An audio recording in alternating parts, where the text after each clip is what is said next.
What are the best fantasy football matchups? What are the worst? We're looking at it week 3 here as we go through the late games all the way through Sunday night and Monday Night Football here on Locked On Fantasy Football, which starts right now.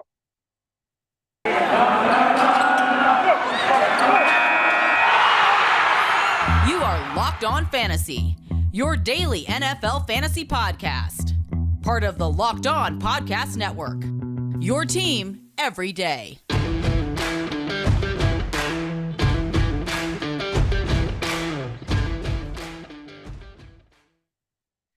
Greetings, everyone, and welcome to another edition of the Locked On Fantasy Football Podcast. As usual, I'm your host, Vinnie Iyer. When I'm not doing this, I'm writing about NFL and fantasy football. For sportingnews.com, we have the Start Sitcom, the Decider up there. You can check out, as well as our sleepers and bust picks and our weekly rankings across positions. Check them out here on Sporting News. Here on Locked On Fantasy Football, it's Matchup Thursday. That means we're going to break down the second half of games on the slate. We did the first half there on Matchup Wednesday. Makes sense to follow that show. So we'll do a deep dive all the way through the Sunday night and Monday night games, some marquee action for sure all the way. We have the Bucs-Rams in a key spot there in the late afternoon. Then we also have the Packers and 49ers, always a classic matchup there. And then a awesome NFC East rivalry renewed there on Monday Night Football when the Eagles travel to face the Cowboys. So we'll get through all those marquee games as well as 5 more games on the back half of the schedule. We'll dive into those here in a moment. But I'm going to have to remind you about the Locked On NFL Draft podcast. It's relaunching September 28th, and it's going to have brand new hosts. Eric Crocker brings the player scouting.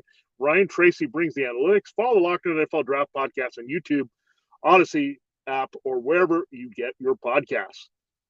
All right, so the game we didn't get to there, we did leave off with the Bears-Browns game. So we'll continue with 2 teams from the AFC North and look at them in this matchup, but low scoring, 43.5 is the over-under when the Bengals travel to the Steelers here. It's down to a 3-point spread in favor of the Steelers. We know they have a lot of injury issues here. We're not sure about Deontay Johnson playing here for the Steelers.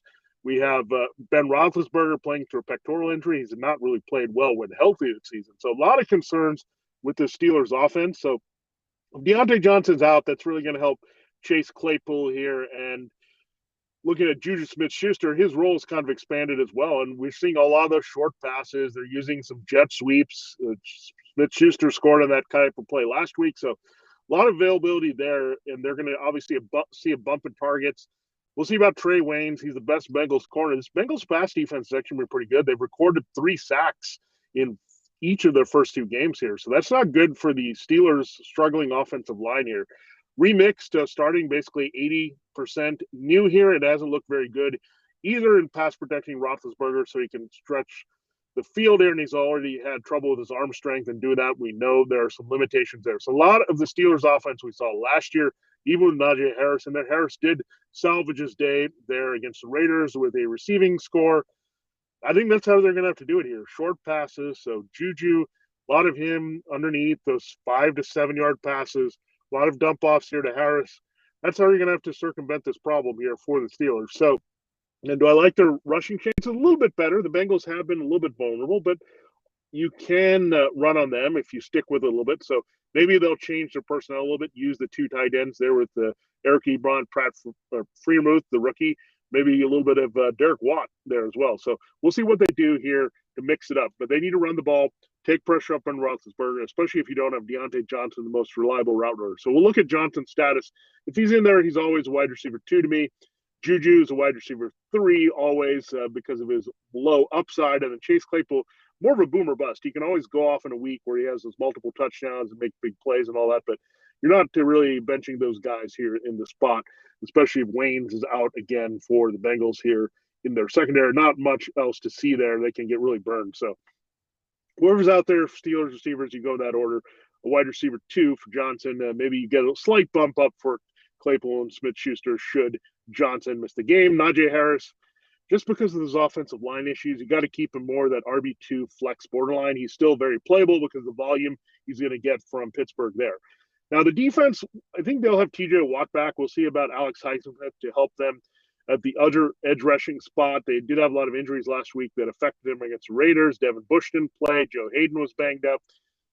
Up front, they've been a little softer as well. So we need to see the Steelers play a little bit better. So Joe Mixon, I think you drop him down reasonably to more RB2 status this week there.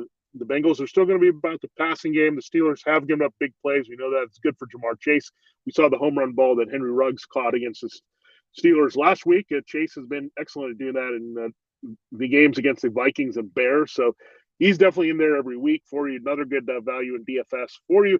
Tyler Boyd, the Steelers have really struggled in the slot. If you look at their first two games for sure, you look at Cole Beasley having a lot of effect as well as Hunter Renfrow. So Tyler Boyd should be rather busy and could lead this team in receptions and receiving yards overall. Chase makes a big play. Another concern there is T. Higgins. He's considered day-to-day. He's got a shoulder issue, so Higgins may not play. That could open things up for better targets for Chase and Boyd in this game as well to bump up their value. So something to look at. Again, the Steelers pass rush is daunting. Joe Burrow has kind of not looked good under pressure here early, trying to shake off the rust from that knee injury, missed time. It hasn't been great, but he's still producing the numbers, getting the ball into the hands of his wide receivers. So Mixon, I think, will help a little bit more this week. RB2 for Mixon. If you have Higgins missing, I think Chase bumps up more into wide receiver 1 and Boyd goes into more wide receiver 2 status. So looking at that third key receiver, these two teams have deep receiving cores, but we could see one Higgins down for the Bengals and another Johnson down for the Steelers in this game. So we're looking for. So if I'm going to play defense in this game that isn't the Steelers, we know there's only one other choice. It's the Bengals. So Bengals might get some sacks here, some cheap value here. If you're really struggling to find somebody decent on the waiver wire, they have been looking pretty good up front with Trey Hendrickson and some of the guys that they have there in their upgrade. So something to watch there for sure. If you want some cheap Ben Roethlisberger turnover points with a pectoral injury playing through that, you could get it for sure from the Bengals. Now, the next matchup we'll look at here is the Falcons Giants. This spread has shrunk a little bit here for the Giants, still -3, 47.5. So 4 more points. So we don't expect a lot of points from that Bengals Steelers game, but this game lower scoring than you might think with these two offenses. Let's look at Matt Ryan just really struggling, but I think Matt Ryan's going to have volume. They can't force the running game anywhere. It's just not working with Mike Davis. The Giants are pretty good against the run. They're going to use more Cordell Patterson. Russell Gage probably going to miss this game with an ankle injury, so down a receiver there. We'll see if they mix it up here, use Hayden Hurst, more 12 personnel playing off Kyle Pitts. I like Kyle Pitts a lot this week as well as Calvin Ridley. The Giants gave up a touchdown to Ricky Seals-Jones at tight end. So I think Pitts finds the end zone for the first time in his NFL career after getting a nice second game of his career against the Buccaneers. So I think he builds on that. Calvin Ridley could see a little bit of James Bradbury. So the key for Calvin Ridley, how do they move him into the slot here? It's going to be a little bit more difficult with Gage not out there. So you might have that 12 personnel just to do that. They need to get him away from that Bradbury matchup as much as possible. Logan Ryan also banged up for the Giants, so that helps in the middle of the field. So really that's what the Falcons need to do. Use Ridley and Pitts in the middle, and then try to get big plays from someone outside. But it's not going to be Gage, I don't think, this week. Will it be a little bit of an Olamide Zaccheaus? Will we see him get a little bit more involved? Definitely could happen here in this game against the Giants. So something to watch. And Hayden Hurst as well, someone. But are we going to start either of those guys? No, but it's a development that we need to see if someone can emerge behind Ridley and Pitts with Gage likely on the shelf. So not going Davis there in the backfield, not going to Cordell Patterson. More too fluky gadget type player here and not consistent to get the touches. So Ridley and Pitts, all we're going with. And Matt Ryan, you can tie it in. I think he can have a 300-yard day with a couple scores, maybe avoid those big turnovers he had last week. He was borderline QB1 in deeper leagues last week, even with those pick sixes. So he's going to have to throw. Let's hope Arthur Smith realizes their own 2. Let's throw the ball. Let's not try to force this Mike Davis thing with their offensive line not run blocking very well. For the struggles of Matt Ryan, he threw 2 pick sixes to the same player, Mike Edwards of the Buccaneers, last week. He was terrible in week 1 against the Eagles. So there's going to be some mistakes. The sacks are going to come in Matt Ryan. So you have to live with those for Matt Ryan's side, but you can also target the defense opposite Matt Ryan to make some big plays. So the Giants are pretty good defense. We know that. Bradbury could give Ridley some trouble, maybe make Matt Ryan force it to somebody he doesn't want to and get some plays that way. They should get something out of their pass rush this week as well against this offensive line. So there's some points to be had there. The Giants offense, Daniel Jones, great chance to stream him. Super flex, 2 QB league, absolutely should be in there. But even in moderate to deep, just redraft leagues, I think you can look at Daniel Jones this week. So Yeah, I love the way Daniel Jones is playing. He's been their leading rusher. He's dealing the ball to all these guys. I think there's a chance for Kenny Golladay to get going. We've already seen Sterling Shepard on fire here. Shepard is awesome. He's going to get open all over the field against this Falcons secondary that stinks. They struggled against Chris Godwin last week. Struggling against Mike Evans. I'd say if Kenny Golladay is fine with that hip injury that's popped up again for him, that he's going to make some big plays. Darius Slayton, dart throw for a big play in this one if you're looking for that. But you'll see more of the Giants offense, and Evan Ingram might return. So we'll watch for him. Another mild defeat. I think it's still going to be more about the wide receivers here. And Saquon Barkley, is this a game where he gets going? He's had a long week to rest that knee here coming off Thursday night. In week 2, will we see a regular Barkley? You still have to plug and play him. You drafted him high. He's no worse than an RB2 for a team. But let's see some Saquon get going here. Maybe the game script will help. Maybe this Giants offense will get rolling against the Falcons and really set it up. So that's why I like Matt Ryan. I think there's going to be a lot of garbage here. Barkley has an opportunity here in the second half to maybe put up some numbers that we haven't quite seen from the Giants because they were trailing big time in the first game and they were back and forth shootout with Washington. We want to see them play with a lead to see how they use Barkley here. And this could be an opportunity. So like pretty much everything on the Giants defense, offense, Graham Gano, he's on fire as a kicker. You can like him as well. He just doesn't miss. So he's a guy that you can plug in and maybe should be kicking in a lot of leagues at this point if you're still using that position. We still have 6 more games to talk about here in week number 3. A lot of good stuff here. We love it. Breaking it down for you here on Locked On Fantasy Football. No nonsense, to the point fantasy football analysis. Another place where you get no nonsense, to the point needs filled is at rockauto.com. With the ever-increasing numbers of makes and models, it is now impossible to stock all the parts you need at traditional chain storefront. Winder off and pointless or seemingly intimidating questioning and wait while the counterman orders the parts on his computer, choosing the only brand his warehouse happens to carry. You have computers with access to rockauto.com at home and in your pocket. They have everything from engine control models and brake parts to tail lamps, motor oil, and even new carpet. Whether you're a classic driver, you're a daily driver, get everything you need in a few easy clicks to deliver directly to your door. Why spend it up to 30, 50, 100% more of the same exact auto parts at a chain dealership or a chain store? The RockAuto.com catalog is unique and remarkably easy to navigate. Quickly see all the parts available for your vehicle and choose the brand, specification, most important, prices that you prefer. Those prices at Rock Auto, best of all, are always reliably low, the same for professionals and do-it-yourselfers. Why spend up to twice as much for the same parts? Go to rockauto.com right now and see all the parts available for your car or truck. Right locked on there. How did you hear about this box so they know that we sent you? Amazing selection, reliably low prices, all the parts your car will ever need. Find them at rockauto.com. All right, let us continue here. Matchup Thursday. So 6 more games we need to talk about here in week 3. Let's look at the lines here. So those games, we like the Bengals to keep it close. We like the Giants to handle business against the Falcons here.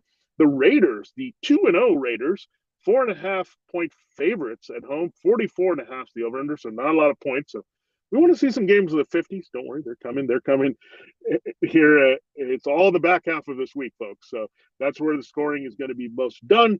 Let's look at this game. I don't expect a lot of fantasy points in this one. Jacoby Brissette starting now for Tua Tagovailoa.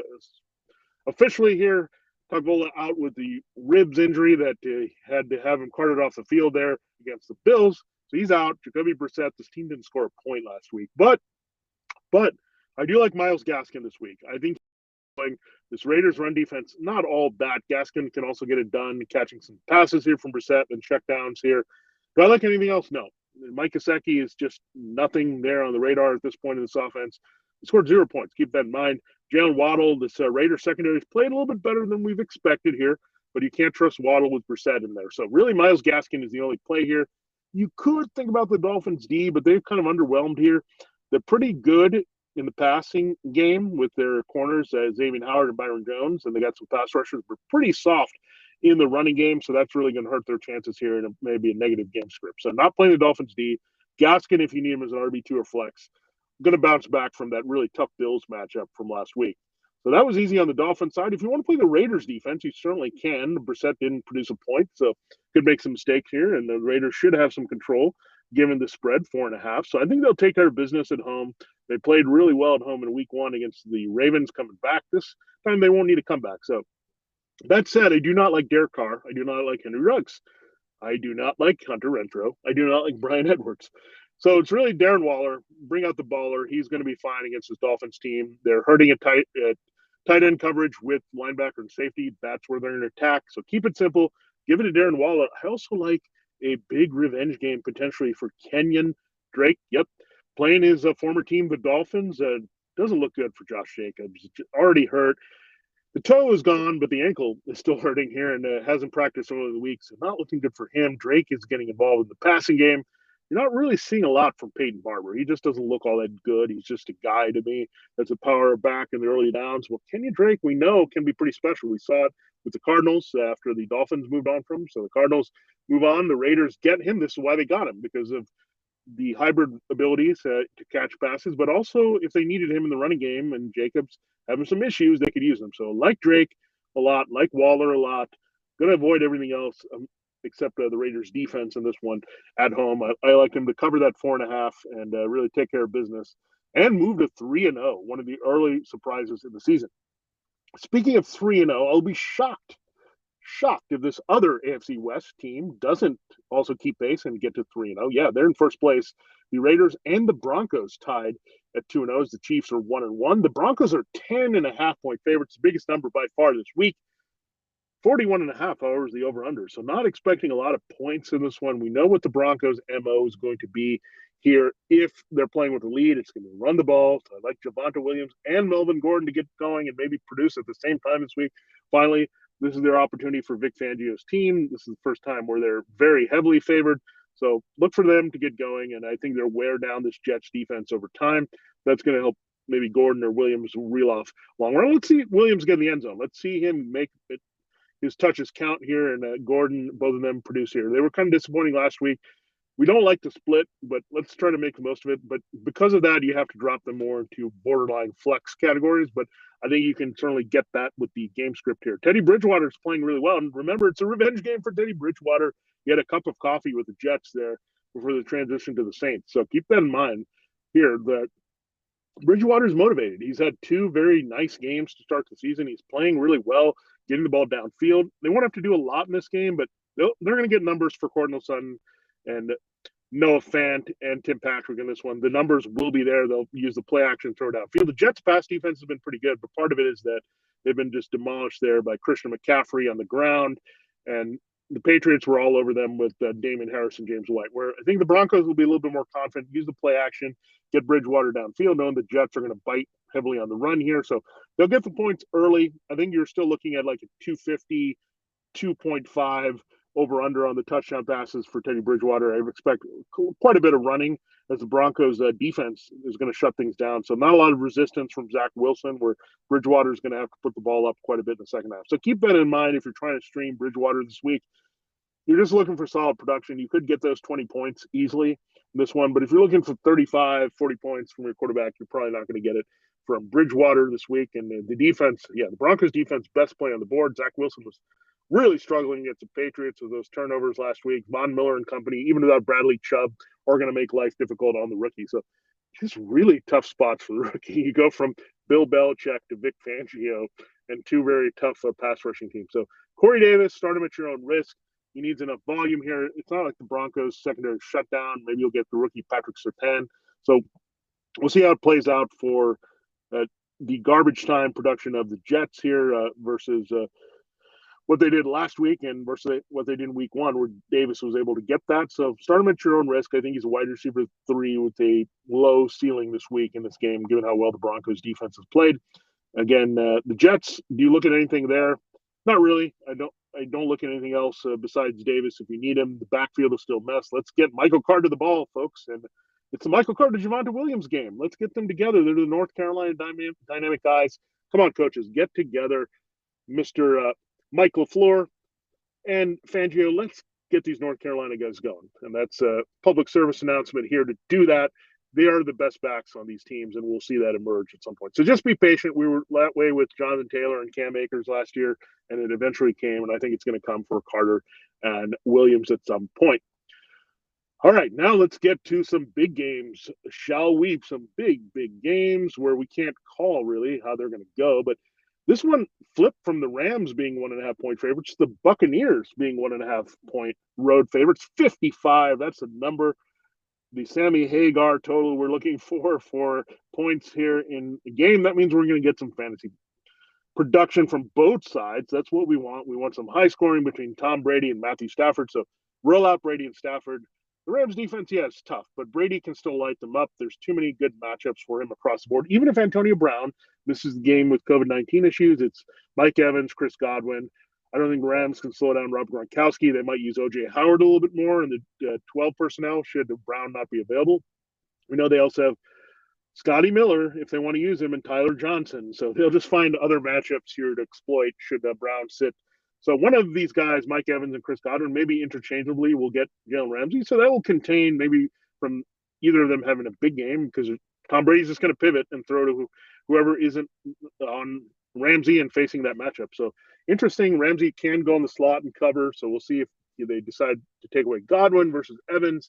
It's going to be a tough call because I think whoever is left with that other matchup is going to be a bit overmatched in this game. Remember, they don't have Troy Hill anymore in that Rams secondary. So that number 2 corner spot, a little bit suspect. They're not as strong at safety either there. So that's going to open things up for Gronkowski. In the middle field linebacker with that Corey Littleton has been an issue for the Rams for a couple seasons now. So, yeah, that's where they'll attack for sure this week. The Buccaneers using the middle of the field if they can and avoiding Ramsey.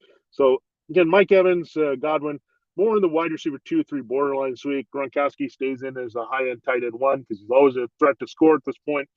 Avoiding Leonard Fournette and Ronald Jones, not interested. This is going to be back and forth. So Brady, Evans, Godwin, Gronkowski. If Brown plays, I'm not going with him. I just don't think it's going to be a Brown type of game. And if anyone sees Ramsey to contain the big plays from Brady as well, should Brown go in that game. So the Bucs defense you can look at. They can make some big plays. Matthew Stafford probably should have multiple interceptions. He had a tipped ball there against the Colts. So they can always make big plays. We know that. And they wouldn't surprise me if they can control this game and can tee off there in the second half against the Rams.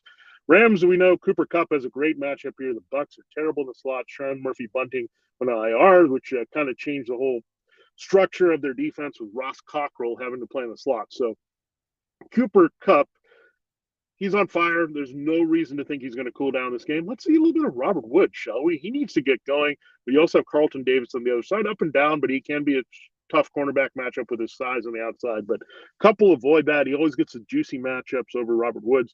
Woods really struggling not having that third consistent option, whether it's Van Jefferson or Deshaun Jackson. So let's see if Woods can get going here in this game. It'll be nice. Maybe with the passing volume, it'll get happening, but they also might pivot more to Tyler Higbee this week. This is more of a Higbee game. The Bucs not as great at safety. Their linebackers can cover pretty well. We know the Devin White and Levante David, so maybe a little bit tough for Higbee, but I think if they can get him involved there, he could definitely be their second leading receiver behind Cooper Kupp in this game, would not surprise me. But let's get Robert Woods going. He deserves it. Not that same chemistry we've seen between Woods and Matthew Stafford that we saw with Woods and Jared Goff, because he would get Woods his balls. Well, Kupp, it just seems to be a quarterback's best friend no matter what in the situation. Now, in the backfield, does Daryl Henderson suit up for the Rams? That's a big question in this one. The Bucs run defense is very hard to run on, so maybe it's not important to us this week if he's banged up. Sonny Michel, however, if he can get all the touches, if it's a Henderson-Michel split, not that interested. But if you're desperate and Michel is going to be the lead back and there's no other options, and there's always a chance for a short touchdown here because you only have to get 1 yard to get a touchdown here, even against a tough run defense. So I think the Rams will be in position to score often, so you could get a cheapy score there, even if it's like a 50-yard rushing game from replacing Henderson. But if they're both out there, not interested at all because it could be kind of a rotation deal against a pretty tough run defense, so not going there. Rams defense, however, I would sit. I know they had a good game against Tom Brady last year, but this is Tom Brady zoned in to a different style of offense this year. So, yeah, not going with the Rams. Playing the Bucs, I feel better about Stafford making a mistake that's going to help you pay off there versus the other way around. All right, we do have 3 more games to talk about.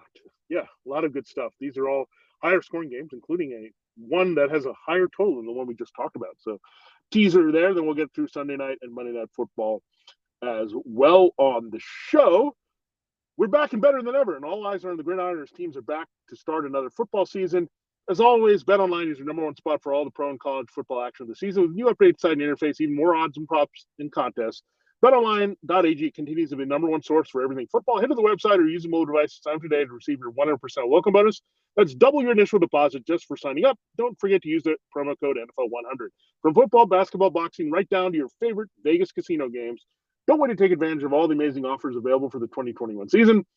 BetOnline is your fastest and easiest way to bet on all your favorite sports. BetOnline, your online sportsbook experts. Again, use that promo code NFL100 for that 100% welcome bonus to double your initial deposit at BetOnline. Hey, fantasy football fans, this is Vinnie Iyer with an incredible app everyone who buys gas needs to know about, Get Upside. My listeners are making up to 25 cents for every gallon of gas every time they fill up.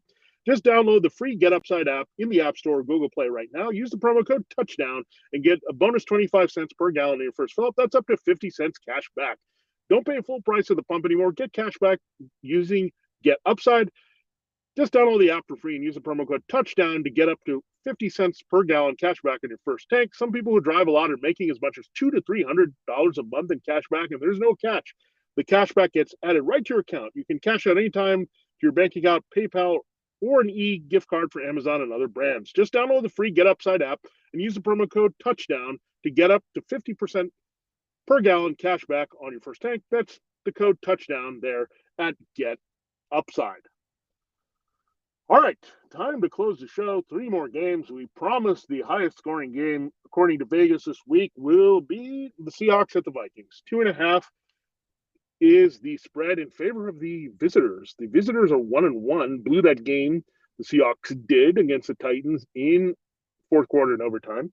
So they're losing, and they're coming in and going on the road here. They're a very good road team. We know that under Pete Carroll and Russell Wilson. Vikings 0-2, 2 tough finishes against the Bengals there and the Cardinals. So 2 games they probably could have and should have won, maybe. But now they're slight underdogs at home, less than a field goal, 2.5. 55.5 is the total. Why? Because these 2 defenses are not very good.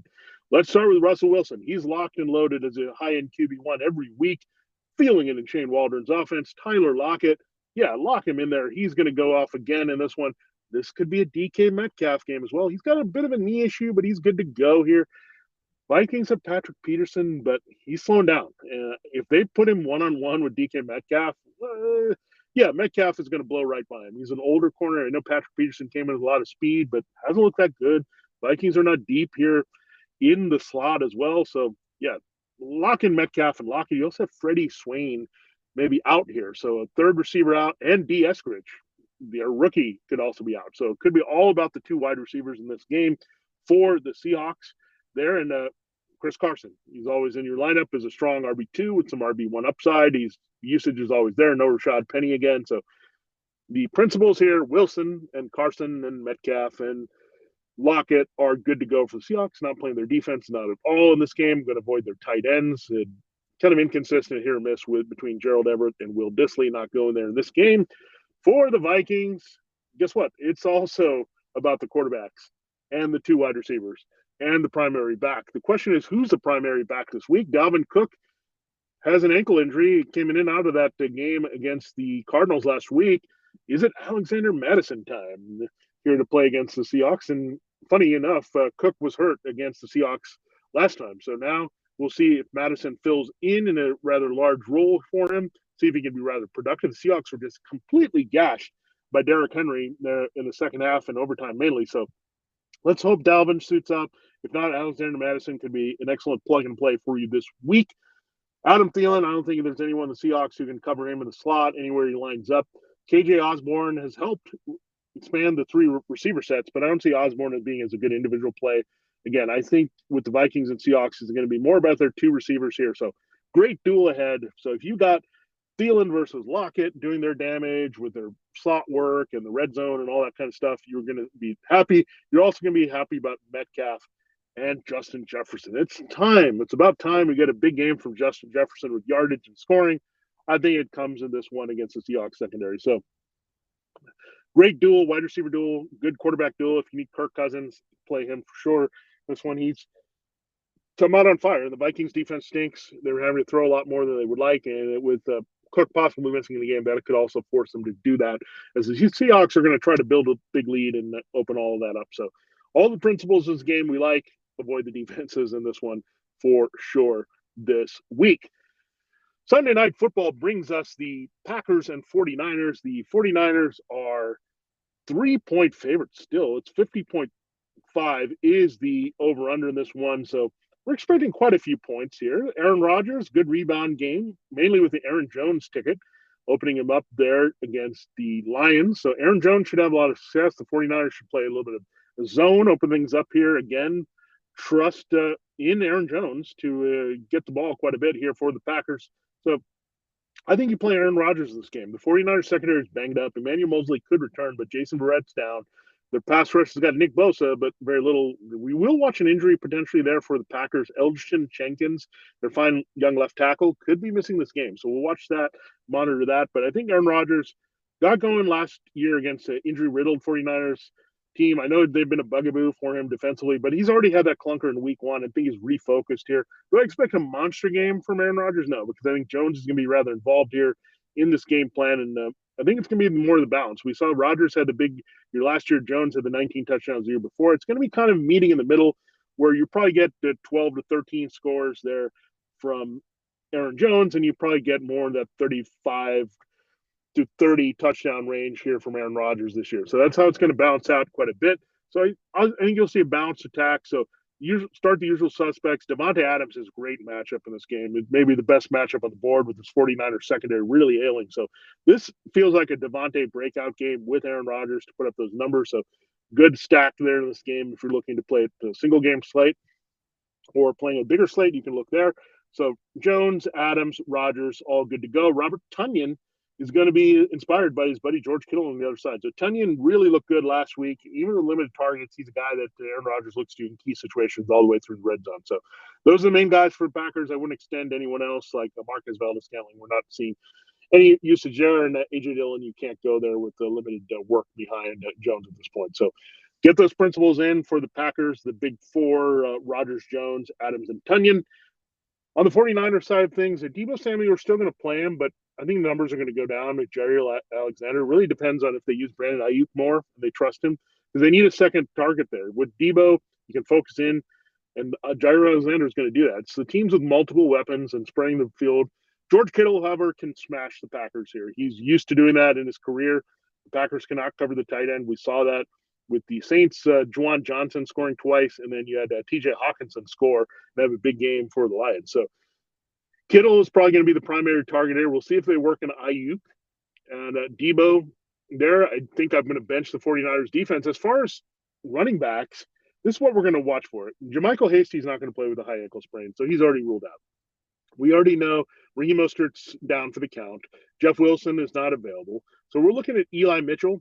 Is his shoulder going to be healed enough? He didn't practice early week, so a good chance he missed the game. So what we're looking for early is Trey Sermon. He had the concussion on his first carry last week there against the Eagles, so maybe he can recover. He's been limited in practice, but he's got to be cleared before Sunday night before he can go in this game. So watch out for Trey Sermon potentially starting. They signed Jock Patrick, former Bengal, former XFLer. See if they get him involved here this week. So a lot of stuff to be watched for there with this 49ers backfield. It's really hard because it's a Sunday night game. You're going to have to make some decisions. So unless you've given yourself all the 49ers backfield options, I think in one league I have Sermon and Patrick, and I feel good that maybe I can use one of those guys in this game by the time it kicks off as a flex maybe. But otherwise, just avoid. It's just really hard to go there this week. So I'm not also interested in Jimmy Garoppolo at all if Samuel gets contained and Kittle is the only source of production in this game. All right, finally, our last game we'll look at is Monday Night Football. 51.5 is the over-under. It's the Eagles traveling to the Cowboys, 3.5-point favorites. Dallas is at home against Philadelphia. So hoping for some points here between Jalen Hurts, Dak Prescott. Both of those guys are QB1s for you this week for sure. In the backfield, it's tough with Philadelphia. The Cowboys are pretty loaded at linebacker and maybe can slow things down. Austin Eckler didn't really go off last week, and Miles Sanders dealing with Kenny Gainwell. But Sanders still with his volume is still an RB2. Ezekiel Elliott, I think, will remain an RB1 this week. We'll see about Tony Pollard. They could use him. The Eagles have struggled a little bit with running backs the first 2 weeks with the versatility out of the backfield. So Eagles also have a good pass rush, and their secondary is playing well, where they could contain Amari Cooper here and CeeDee Lamb. So that could mean a lot of dump-offs and usage for Elliott and Pollard. So if you need Pollard as a deep league flex, go there. Elliott is an RB2, RB1 borderline. Same thing with Sanders this week. Use them.